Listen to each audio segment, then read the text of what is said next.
Harrison. I'm Jeremy. I'm Oliver. And I'm Prateek, and this is our drone.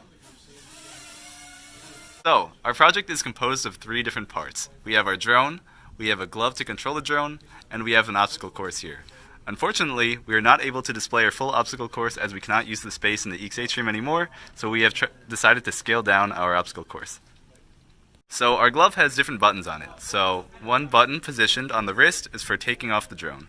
Another button positioned on the side of the hand is for shooting the cannon that goes on the drone, and the button on the palm is for switching the axis of movement. And Prateek will now explain the controls for this drone. On the back of the controller, we have the Bosch IMU, which we communicate to through I2C. We use the gyroscope and the accelerometer to control the drone. Over here, we're going to take off with our drone. Now, to hold it steady, we keep our arm flat. To move forward, we tilt slightly forward. Ugh. To go backwards, slightly backwards. Now a little left with a roll to the left, a little right with a roll to the right. Cool. Now, we can also change axes. So we can make it go up and down by pressing the buttons on our palm and going upwards, going downwards, yawing left, and yawing right. Cut. So on top of the drone, we have a mini turret. Due to safety reasons, we will not be firing the gun. But when I press this button, everyone will throw their BBs at me.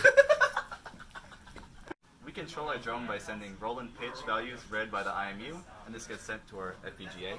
So what happens in our FPGA is that we convert these 2 complement values into decimal values that we can use, and we write these values to our digital potentiometers, and this will allow us to basically modify the existing controller that we have defaced. So the reason that we have had to modify our existing controller is that the controller sends signals through PWM to move the drone originally. However, we were not able to replicate such a signal with a frequency or with a signal generator because it wasn't synchronized, so we've just modified the original controller by potentiometers acting as joysticks instead. Okay, that's good.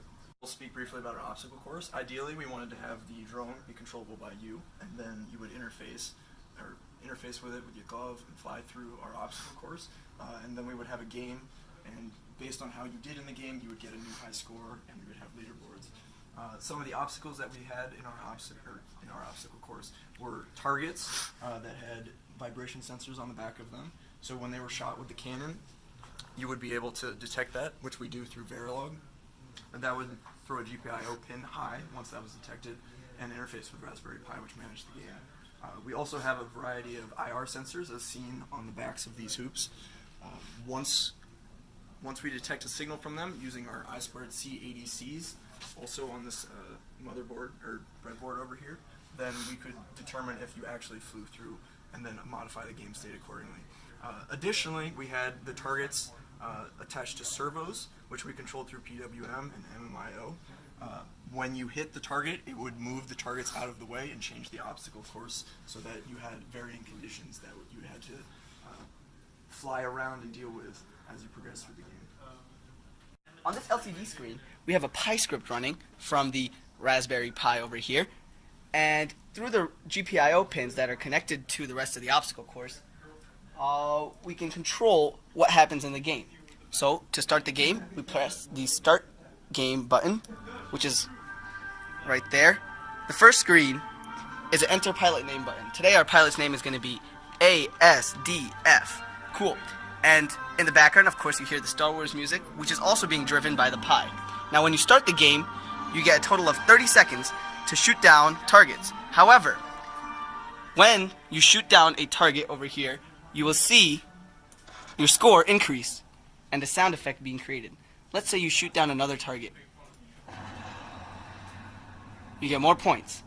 Now let's say we go through a hoop. You get a little notification saying, yeah, you've gone through the hoop, and you get some points. And finally, the last hoop.